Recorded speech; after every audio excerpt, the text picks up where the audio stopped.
Where did the incredible phone take Wally and me? Are we traveling through space, or time, or both? Can Wally go 5 minutes without doing something stupid? Find out in Chapter 4, starting right now!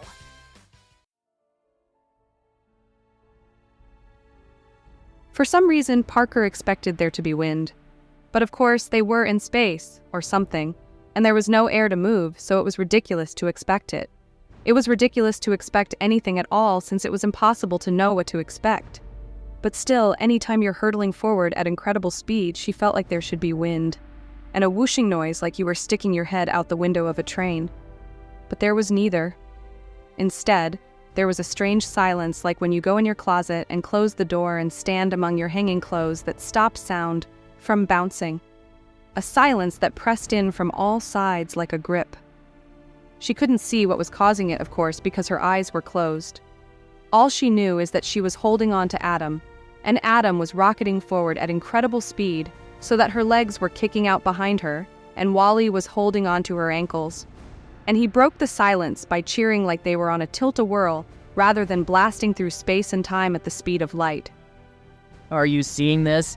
He cried between gleeful whoops.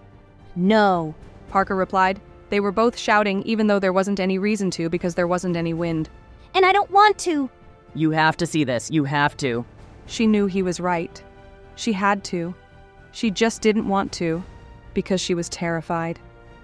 But if Wally could take it, then maybe she could too. So she opened one eye just a little and looked at the multiverse through her eyelashes for a second. And Wally was right. She had to see this. Her eyes blasted open. First, the close stuff. Parker, Adam, and Wally were inside a sphere, like a bubble so transparent that Parker could barely tell it was there. She could only see it because of the dim, curved reflections of her face and Wally's, and both of their faces looked exactly like she expected them to. Their jaws were hanging open and their eyes were wide, Parker looking terrified and agog at the same time, and Wally looking like he was halfway down the best water slide ever. Outside the sphere, they could see everything. Literally everything. When she first peeked, they were hurtling past an impossibly huge sphere full of specks of light, and that was amazing enough. But then they passed the edges of it and saw into the space around it, and there were thousands, millions, billions of other spheres like it. There were more of them as far as her eyes could see, and she had the feeling that her eyes were seeing further than they'd ever seen before. The massive spheres drifted around each other, sometimes passing close to others and then bouncing away because of some unseen force. To Parker's eye, from whatever astonishing distance they were at, the spheres looked like soap bubbles blown out of the multiverse's hugest bucket of soapy water, drifting on a randomly swirling multiverse breeze. For a long time, Parker was speechless. No speech could begin to say everything she was thinking or describe everything she was seeing, but she did have questions, tons of them. What are these things? She managed to ask. Are they bubbles? Despite their brain-smashing surroundings, Adam's voice remained totally calm. Parker wondered if he ever sounded excited or scared or anything at all other than how he sounded now. Each of these is a universe, he said as if he was a tour guide at a museum describing mildly interesting fossilized bugs. An infinite number of them. Every possibility that has ever been exists somewhere in one of these universes. They swept close to one of the bubbles, and Parker, despite her terror, craned her neck to find out if she could see in. Her brain couldn't cope with the size of what she was seeing, so she couldn't figure out if the bubble was a foot from her face or 1,000 miles in the distance.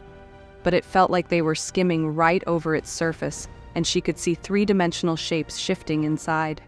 She thought they were fireworks at first, until she managed to shift her mind out of puny human mode and into multiverse traveler mode, and suddenly what she was seeing became clear. They were galaxies. Billions of galaxies, each consisting of billions of stars, trillions of planets, and countless forms of life that she couldn't even imagine. And she was moving past them so fast that they appeared no more significant than trees swishing by outside a car window. She said what pretty much anyone would say at a time like this. The only word that could express the beauty and the sheer hugeness of what she was seeing. Whoa! The full impact of what they were experiencing didn't seem to have sunk in with Wally. They were looking at the inner workings of all reality, and he still seemed to think they were riding Space Mountain. So if we're not in a universe, then where are we? We are in the space outside of spaces. Adam said, as if telling them they were in New Hampshire. Parker liked making acronyms, words that you spell with the first letters of other words. And maybe her mind needed a break from all the exploding it had been doing because it decided to make up an acronym right now. The Sues? She said. If you like. Adam replied. Wally let go of Parker's foot with one hand and reached for the inside surface of their protective sphere. What's this made of? He asked. Can I touch it? Please. Adam said, his voice rising ever so slightly. Keep your hands and feet inside the... But before he could finish, and before Parker could do anything at all about it, Wally's other hand slipped from her ankle, and suddenly he was falling. He hit the inside of the sphere and passed right through it like it wasn't even there, and then he was falling away through nothingness behind them. And Parker couldn't help but be impressed that he wasn't screaming. If anything, he was cheering. But Parker wasn't nearly so thrilled. Wally! She cried. She saw him fall until he became a speck so tiny as to be almost invisible.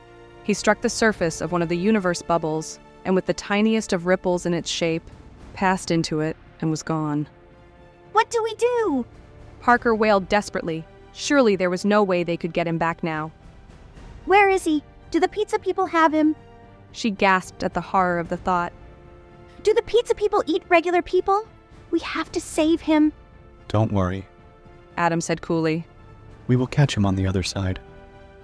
And with that, Adam sped up even faster and swooped around the universe. Parker saw galaxies shifting around each other beneath her, moving far faster than any galaxy should ever move, and she started to feel sick. So she clung on to Adam with both hands and clamped her eyes closed and tried to think about puppies. She had only thought about 3 of them before Adam spoke again. There he is. Parker opened her eyes just in time to see another tiny ripple in the surface of the universe bubble.